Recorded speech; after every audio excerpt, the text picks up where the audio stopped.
Hello, my name is Burak Kantarci. I'm an associate professor at the University of Ottawa and the founding director of the Next Generation Communications and Computing Networks Research Lab. I'll be presenting our work titled Knowledge-Based Machine Learning Boosting for Adversarial Task Detection in Mobile Crowdsensing.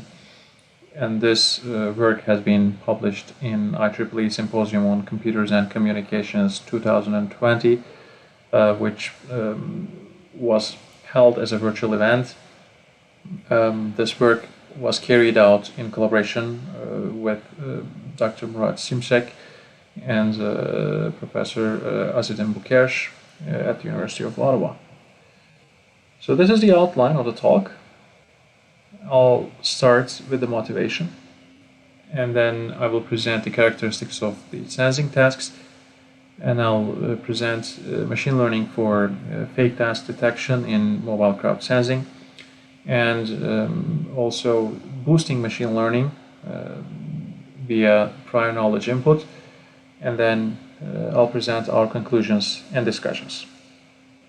So, mobile crowd sensing is becoming widely used, not as much as it can be widely adopted, but it is becoming more common now. The problem with mobile crowd sensing is it has a distributed and non-trusted nature. So there are various vulnerabilities in mobile crowd sensing settings, and one of them is the fake task submissions. So the problem with fake task submissions is the fake tasks can drain resources from participating devices, and also they can clog the sensing servers at the mobile crowd sensing platforms. So this is an example mobile crowd sensing platform, as you can see here. So we have the fake tasks and legitimate tasks. So the attacker submits fake tasks to drain the batteries of the smartphones and also clog their sensing memory or processing resources. And also at the same time, these fake tasks may lead to clogging of the sensing servers at the platform. So the characteristics of these sensing tasks, as we also published in our previous works, they tend to happen at a particular time of the day, what we call the peak time here, and also they last longer than the normal legitimate tasks. Majority of them last longer, but some of them also can take less time, and also they tend to drain more battery compared to the normal tasks. But of course, these are some general characteristics. There are some sensing tasks that are fake or illegitimate, but they also drain less battery power, as you can see here. So how to distinguish these illegitimate tasks or fake tasks from the normal tasks? So when we use machine learning, let's take a look at this figure here. So we have the street map and mobility patterns and our initial setup as a mobile crowd sensing platform. So we have the tasks here. So the tasks can be either legitimate or illegitimate, and they have several features, as you can see here. Their geolocation, their timestamp, their duration, the remaining time of a task, the resources they need in a mobile phone, the coverage of that task, and the time of the day, and the location within a city grid, and so on. So these all undergo a machine learning method, which can be here either AdaBoost or decision tree, and then the result is compared to the actual, the prediction result is actual compared to the actual legitimacy of the task. And then we can do the update or correction. Now the region in our work is the Claris Rockland, and we partitioned the monitored region into 6 different attack regions, and we had 4,000 tasks here, and 90% of these tasks are legitimate, and the attack zone has a radius of 200 meters. So we partition our data set by 70 to 30% for training and test purposes. And now let's see how machine learning based detection of fake tasks work. Okay, so we have, as I said, the machine learning module at the core of this system, and the prediction is compared to the actual legitimacy of the mobile crowd sensing task. And that comparison result also sends an update to our machine learning model during the training phase. Okay, and here's our general framework.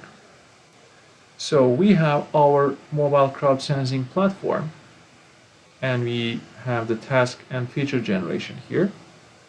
So generated features are selected by using a sequential feature selection. And then we apply a machine learning algorithm to detect the legitimacy of the tasks. So we have knowledge generated by either of these algorithms here. So AdaBoost or decision tree. Now that knowledge is being used by a prior knowledge input method. So it can be either prior knowledge input or prior knowledge input with difference. So this PKI and PKID methods are to boost the performance of the machine learning component here in our detection system. All right, so for sequential feature selection, we use the SVM classifier with the Gaussian kernel function, and the selected features vary from 3 to 7 here. So without feature selection, as you can see here, when we apply t-distribution based stochastic neighbor embedding to visualize the data and embed them onto a two-dimensional form, what we see here on the left-hand side is the data set is pretty complex. The legitimate and illegitimate tasks are really hard to be distinguished from each other. When we select 5 features and then apply the TSNE here, reduce the dimensions to 2, we can reduce the complexity. By complexity, I mean the complexity between these two classes of tasks. So it can be reduced. So this is number 1 thing. So we go with that sequential feature selection in the first step. And now to boost the performance of machine learning, we have a prior knowledge input model. So the output of the trained model, so knowledge is generated by our trained model here. So along with the actual inputs, that output is also provided to the prior knowledge input model, and then the output or the prediction of the prior knowledge input model is compared to the actual legitimacy of the task, and then the comparison result is used for the updates. So this is the training part. And for the testing part, the output of the trained model is provided to the PKI, trained PKI model, and then also the input is provided to PKI as well, and then the output is our prediction for an incoming task. So this is our test model. Now for the PKID, prior knowledge input with difference, if you are to go with that, right? This is our training model. Again, the output, the knowledge generated by the machine learning model, is provided as an input to our prior knowledge input with difference model, as well as the actual input is provided here. And then the prediction of the knowledge-based model here is compared to the actual legitimacy and the knowledge generated by the trained model. So this is where the difference comes from. So that comparison is used to update our knowledge-based model here. So this is the training part. Okay.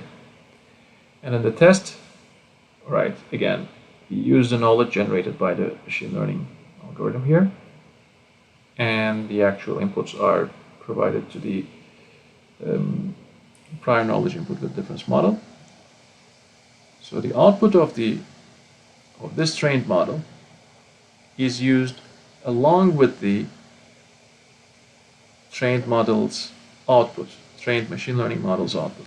So the knowledge generated here is used alongside the output of the prior knowledge input model. And this is the legitimacy prediction of our trained PKI model. So that's our test model. And how does this perform when we run the simulations? As we see here on the left-hand side, we have AdaBoost. On the right-hand side, we see the decision tree results in terms of the training and test accuracies. Well, as we can see here, the accuracy improvement here is much better when we go with a prior knowledge input based approach. So for sure, as we can see here, for training AdaBoost and testing AdaBoost, training the decision tree and testing the decision tree, it's much more better compared to the course model. When we compare these two approaches to each other, the decision tree and the AdaBoost, decision tree performs better in terms of the detection accuracy. So to conclude this talk, we use here two machine learning based illegitimate or fake task detection method here in a mobile crowd sensing environment. And in addition to these machine learning methods, we use two knowledge-based methods, PKI and PKID, prior knowledge input and prior knowledge input with difference, to boost the performance of these machine learning algorithms. And what we saw here is the performance of machine learning based detection can be improved by almost 4% when compared to their original performance. And when we compare the two machine learning algorithms here, of course, when they have been boosted by a knowledge-based method, the accuracy is 97.37 for AdaBoost and 97.58 for decision tree. So this was their relative performance. And this concludes my talk. Thank you very much for listening.